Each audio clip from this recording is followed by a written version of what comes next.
23 წლის ბიჭი დამეღუპა, ჩემი ცხოვრება ჯოჯოხათად იქცა.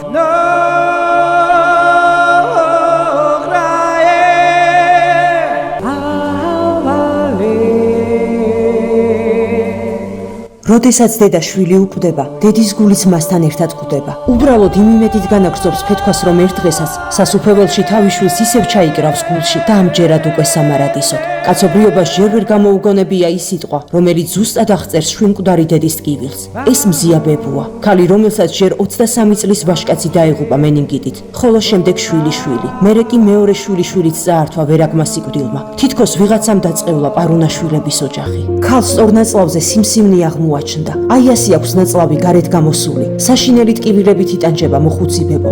საბრალო ქალს იმის ფულიც კი არ აქვს, რომ აფთიაქში ჭრილობის დამამუშავებელი სპეციალური ხსნარი და დასაკრობის სტიკერები იყიდოს. ამიტომ ბებო იძულებულია, რომ ერთჯერადი სტიკერები მრავალჯერადად გამოიყენოს. ეს კი ინფექციის შეჭრის და სეფსისის განვითარების დიდი რისკია.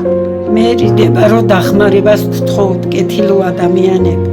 ფული არ მაქვს, საშუალება არ მაქვს ექიმებთან რომ მივიდე, ტკივილები მაქვს, ვიტანჯები. მოხუცი ქალი და პატარა შვილიშვილი სამეზობლოში ყველას განსაკუთრებულად უყვარს, რადგან ავადმყოფობის და სიღატაკის მიუხედავად მათი გულები არ გაბოროტებულა და თვალებიდან მხოლოდ სიკეთეს, სითბოს და სიყვარულს ასხივებენ. საბრალო ქალისთვის 2 კილოგრამზე მეტი სიმძიმის აწება არ შეიძლება, მაგრამ მოხუცი ბებო ფიჩხებს აგროვებს, რომ შვილიშვილს დილით დანთებული ღუმელი და თბილი ოთახი დაახვედროს.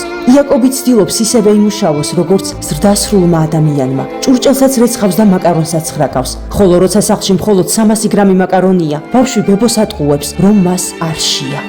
ჩემი ბებო ძალიან მიყვარს, გული მტკივა, რომ ის ცუდად არის, ძალიან ავად არის. უფალ ცხოვრო, კარგად გახდეს.